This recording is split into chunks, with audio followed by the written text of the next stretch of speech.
আরও একবার রাইড করতেছি এটার উপর দিয়ে। অসাধারণ ব্রো, অসাধারণ লেভেল। ঠিক আছে, জানি না আন্টি পড়ে যাবে কি। ঠিক আছে, হ্যাঁ হ্যাঁ থামবো, আপনি একটু হালকা এই পাশে দাঁড়ান।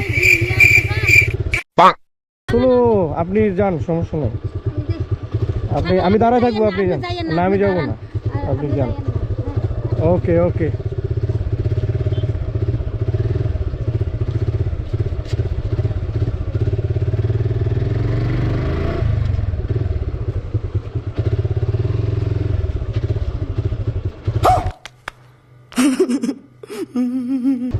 আরে থাও পাইতেছি না। ওকে ওকে ওকে ফাইন। যাই হোক, নো প্যারা, মানুষের ক্ষতি করা যাবে না অ্যাটলিস্ট।